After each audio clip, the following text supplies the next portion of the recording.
Maggie Carter stood at the edge of the old Cannery lot on a gray October morning in 1990, looking at a pile of copper tubing 18 tons heavy, oxidized green-black, bent into shapes no straight pipe was ever meant to hold. Behind her, two men from the liquidation crew leaned against a flatbed, watching her the way people watch someone about to make an expensive mistake. "You bought all of it," one of them said. "Not a question. I bought what's usable." He shook his head slightly and went back to his coffee. Nobody there that morning could have told you why a 27-year-old woman running a farm repair shop out of a converted barn would want 18 tons of scrap refrigeration tubing nobody else would touch. Not the crew, not the plant manager who'd sold it to her for less than the cost of hauling it to the yard. Not even, if she was honest, Maggie herself, not entirely, not yet. That number would matter later. 18 tons. Hold on to it. The Pemberton Fruit Cannery had run in the same spot outside a small town in the Willamette Valley for almost 60 years, cold storing and processing pears and cherries through 8-month seasons that had, by 1990, stopped covering the plant's overhead.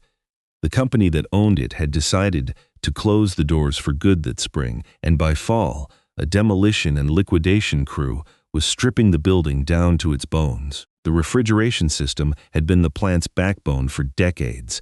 Miles of copper tubing running through the cold storage rooms, carrying refrigerant through bends and coils, shaped to fit around beams, ductwork, and machinery installed and reinstalled over half a century.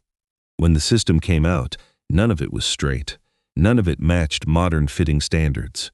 Wall thickness varied room to room, depending on when each section had been installed. Some of it was dented from decades of vibration. All of it was oxidized, the bright copper long since gone dark under a crust of green-black patina.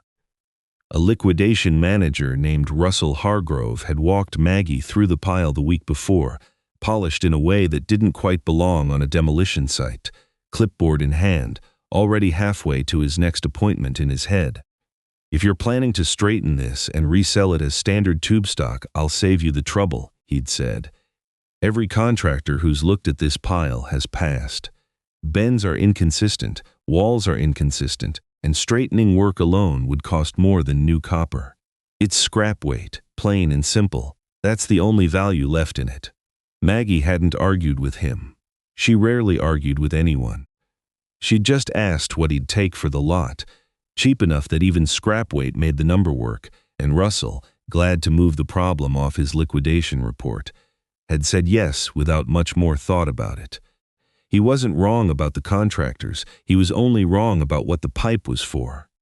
Maggie ran her father's old repair and fabrication shop on the edge of her family's small acreage, a converted barn with a concrete floor, a row of workbenches and tools that had belonged to him before her.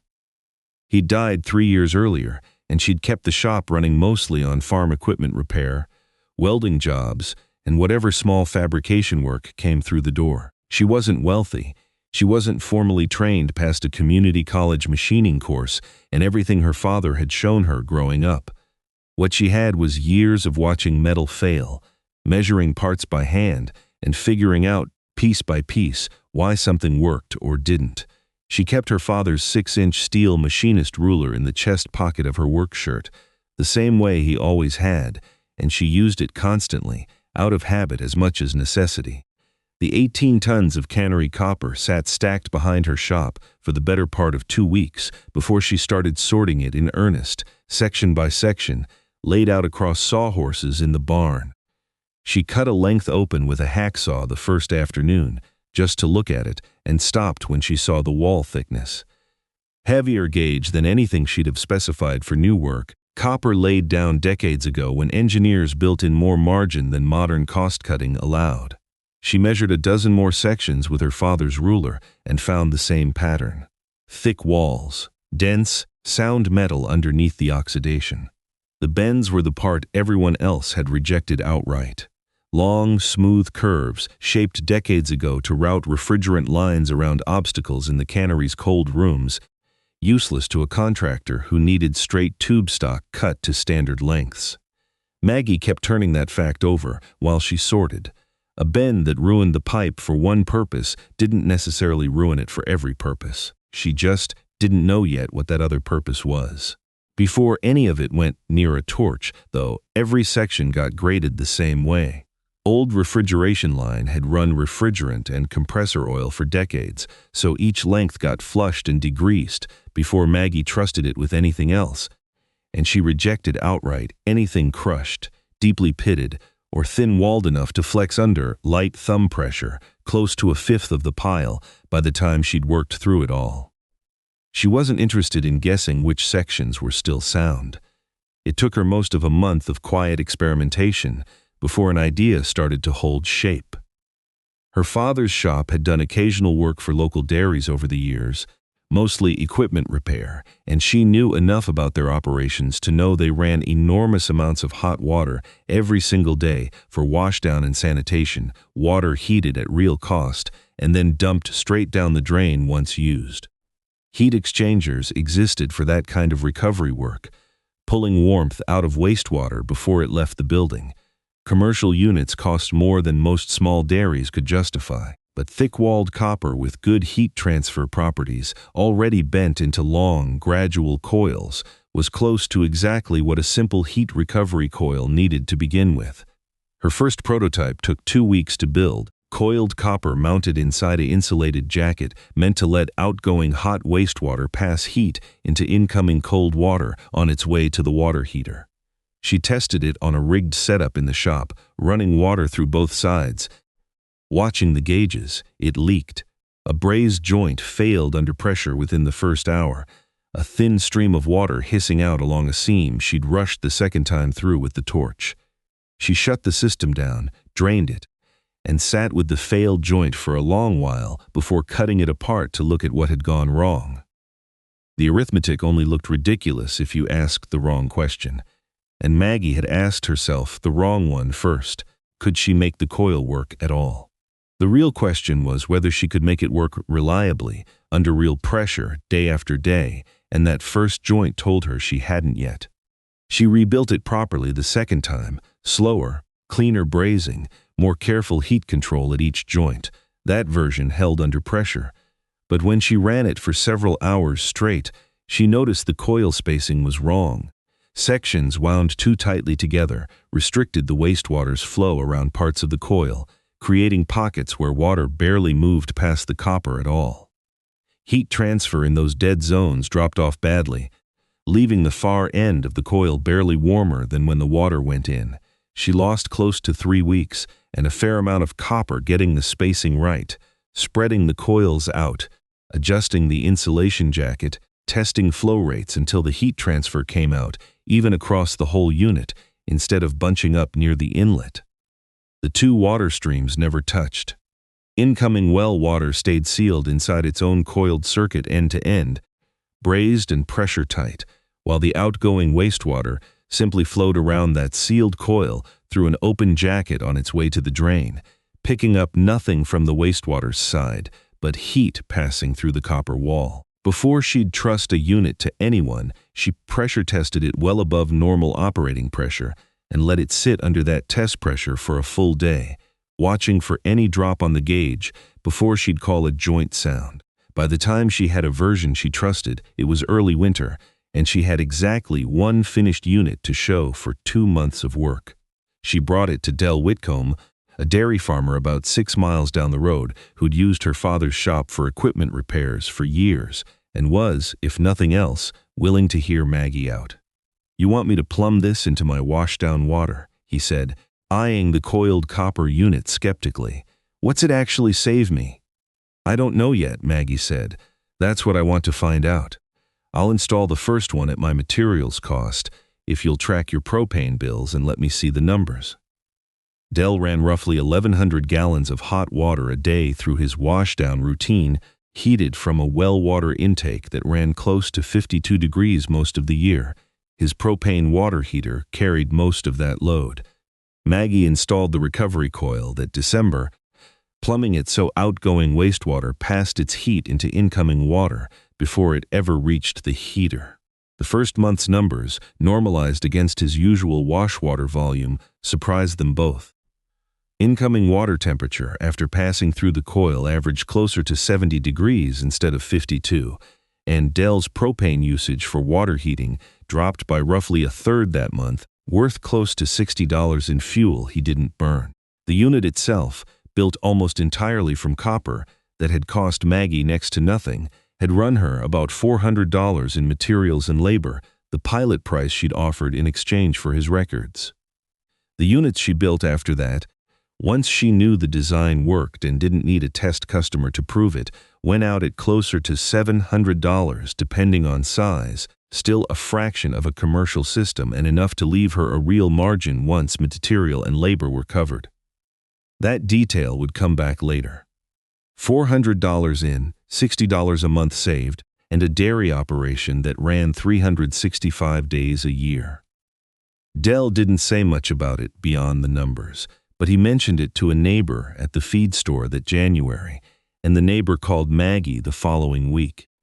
Word moved slowly through that part of the valley, the way it always did, one farmer mentioning something to another over a fence line or a coffee counter. By late winter, Maggie had built and installed 3 more units, each one sized a little differently depending on the operation's hot water use, each one built from the same stock of thick-walled Cannery copper, still stacked behind her shop. A greenhouse operator named Priscilla Boone reached out that February, running a modest operation, heating several thousand square feet of growing space through Oregon's wet, cold months at real expense. She didn't need washdown recovery. She needed a way to pull residual heat out of her boiler's hot water return line before it cycled back for reheating, since even after circulating through her hydronic heating loop, the return water still carried real warmth. She was otherwise just reheating from scratch. Maggie spent 3 weeks adapting the coil design to fit that different application, larger diameter, different insulation approach, a sealed copper coil in the return line feeding a second coil that preheated her incoming boiler makeup water, the same underlying principle applied to a different problem, and never touching the boiler's combustion side at all. Then, in early March, an unusually severe cold snap settled over the valley, temperatures dropping into the low teens for the better part of a week, the kind of stretch that strained every heating system in the region. Dell's dairy kept running without a hitch, the recovery coil doing its steady, unglamorous work through the whole cold spell. Priscilla's greenhouse held its interior temperature more evenly than the 2 neighboring operations that hadn't installed anything, both of which lost part of a planting to the cold. It wasn't dramatic. Nobody's system performed miracles. But the difference showed up plainly enough in fuel bills and surviving crops that both Dell and Priscilla's started fielding questions from their own neighbors about where they'd gotten the equipment. By the following year, Maggie had built and installed 11 units across small dairies, a couple of greenhouse operations, and 1 small fruit processing operation not far from where the original cannery had once stood. The 18 tons of copper she'd bought for next to nothing had gone from a stack behind her shop to a standing supply she measured out carefully against each new job, and she'd started keeping a running log, weights, wall thickness by batch, coil lengths, so she could match the right stock to the right application instead of guessing. Here's what everyone missed at the start, including, for a while, Maggie herself. The bends that made that copper worthless to a refrigeration contractor were the exact shape a heat recovery coil needed anyway. Nobody had to pay Maggie to bend the pipe. The cannery had already done that work 50 years earlier, for a completely different reason, and the shape had simply been waiting for someone to ask what else it might be good for.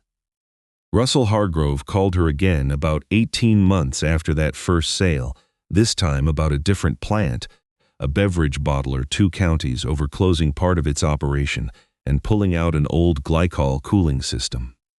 "I told them you buy this kind of thing," he said, sounding faintly amused at his own change of position. "Figured I'd rather sell it to you than pay to haul it off again." Maggie drove out the following week to look at the pile, another few tons of oxidized, irregularly bent copper stacked in a lot, much like the one she'd stood in front of 18 months before. A driver was already backing a second truck toward the same lot when she arrived. More retired tubing from another section of the plant. The material that had once been strictly a disposal problem, now arriving, unprompted, straight to the one place that had figured out what to do with it. Maggie pulled her father's ruler from her shirt pocket, walked over to the nearest section of pipe, and ran her fingers along one of the long, deliberate curves the original installers had shaped into it, decades before anyone had a use in mind beyond routing refrigerant around a beam. A bend is only damage if you needed the material straight.